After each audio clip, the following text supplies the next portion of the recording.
Hey, this is Paul. Welcome to the Mountain Man Chronicles. I hope you're doing well.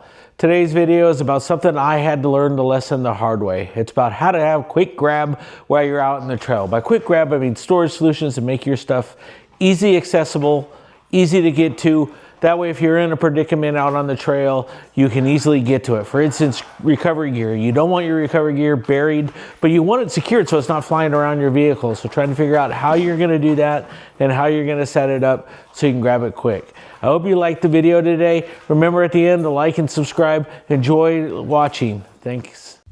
Welcome to the Mountain Man Chronicles, where the spirit of adventure comes alive. I'm thrilled to have you join our journey into the great outdoors. I'm Paul Piazza. I'm your guide through the wilderness and the storyteller behind the Mountain Man Chronicles. I hope you share in our love and appreciation of what this great world has to offer. Here we live in three simple principles: live, learn, and explore. Live, immerse yourself in the thrill of the moment, whether it be overlanding, exploring unique ghost towns, or simply enjoying the serenity of nature. We believe in living life to its fullest. Learn. Cultivate that childlike curiosity. Every adventure is an opportunity to learn and discover something new. From overlanding trips to mastering trail navigation, we're a constant journey of learning and growing. Explore. Be comfortable with the uncomfortable. Venture into the unknown. Our chronicles are a testament to the places we've been and the stories waiting to be untold.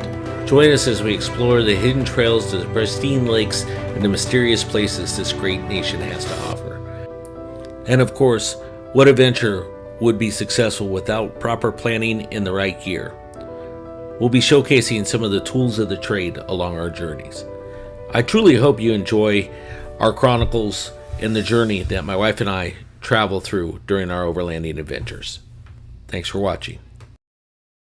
So the Husky box was really a cool thing. I found it on a webpage. I wanted an easy assemble waterproof box I could put on the backside. Husky boxes are from Home Depot. If you don't know, it's waterproof. It hasn't leaked. I mounted it to my box. But what this does is with these two latches, and I do lock this, I can easily, if I unlock the other latch, sorry, I'm vertically challenged, I can easily get to all my recovery kit. I got a wrap, I got an air kit in here, or I got a back hitch kit, a come along, another strap, my remote. We'll get to that in a moment. So everything is in here. So tree strap, recovery strap.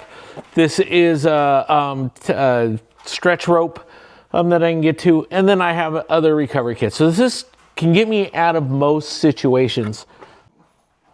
Now, one of the tools I use that I used often when I'm out overlanding, which I didn't think I did. I was really apprehensive if I had a good pair of traction boards, but I've used them as everything over a bridge, over a big rut while I was out exploring Fowler's Canyon, to get myself out of snow and mud many times. It's our traction boards. A lot of people say, they're just there for looks, but no, they're not. And when I was putting them on, I thought about putting them on the roof. It'd be less accessible, but I put them on here and they are really easy to grab. I do have them locked up right now because they are very expensive, but when I go off-roading, I take the locks off. Simple twist of those things, they come right off, really easy accessible. The other thing I use almost every time I go camping is a shovel. If I have fire pits, I need to get the shovel out, and I put these two quick knobs on it so I can easily turn them and tighten it, and the axe, so the split wood. So those two things are really easily accessible. It's a simple, really inexpensive axe handle. I don't have a lock on it now because I just put the knobs on it, so I gotta put my lock back on that. I do lock everything up to make it easily accessible. Now, probably one of the most important things you could have in any vehicle, and I have like 4 or 5 different emergency kits. I have this one, which is clearly labeled, easy accessible, simple tear off, can get to really easy. So this is a good immediate first aid kit. Know how to use them, take a class on how to use first aid.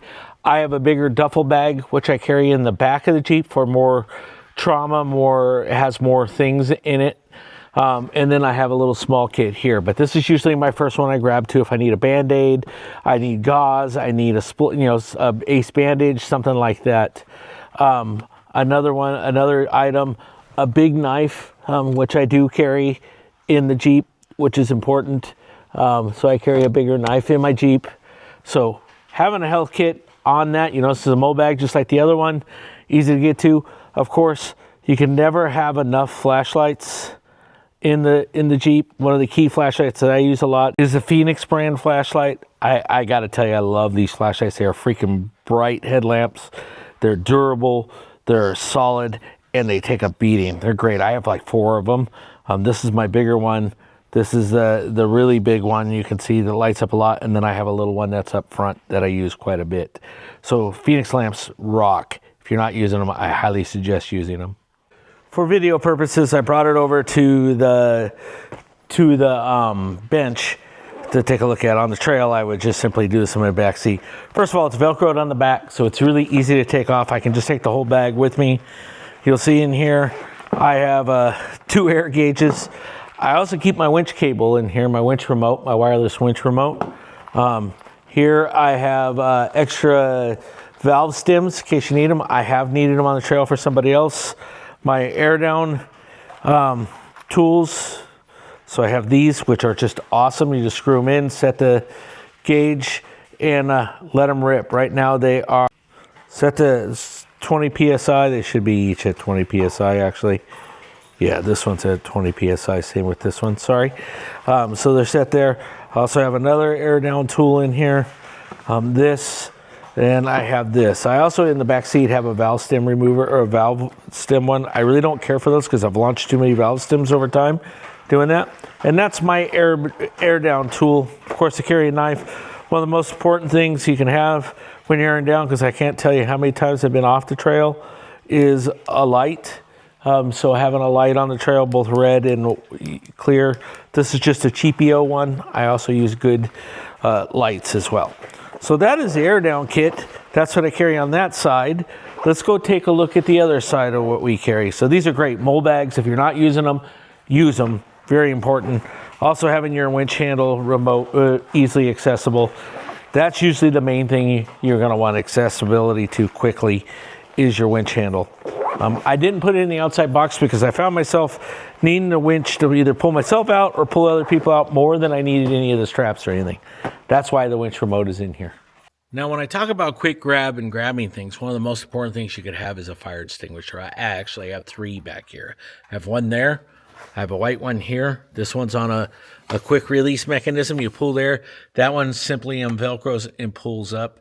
And then I have another one that I keep here in the rear seat delete shelf in case I need it. So I have 3, and I actually have 4. I have one in the bed as well in case I need one back there. You can never be too prepared for a fire. You can also use a shovel.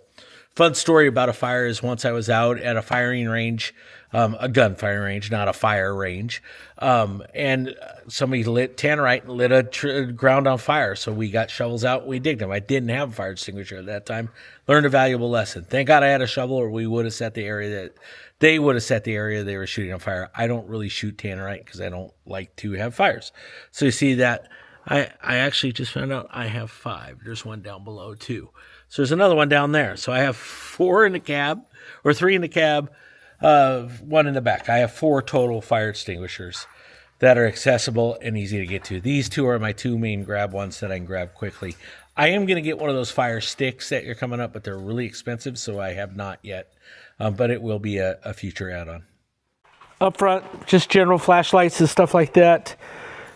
Gloves. One of the other most important things, rechargeable flashlight goes there, so I can grab it really easy. And as far as quick grab storage, probably some of the easiest setups you could do. I hope you enjoyed today's video on how to make your storage easy to get to. Quick grab if you need. You never know when you're going to need it. You never know when that emergency is going to arise, or you're just going to need to get something easily. A lot of us carry things in our Jeep, quite a few things if you're like me, but you wanted to make it easy to get to in case you need it in a rush. And that's what this video is all about. I would say the 3 things you need to think about is emergency, so that's fire and health. Recovery, that's how do I get to my recovery equipment, and then communications, how do I communicate effectively. I hope you enjoy today's video. Remember at the end to like and subscribe, and remember, live, learn, and explore. Thanks for watching.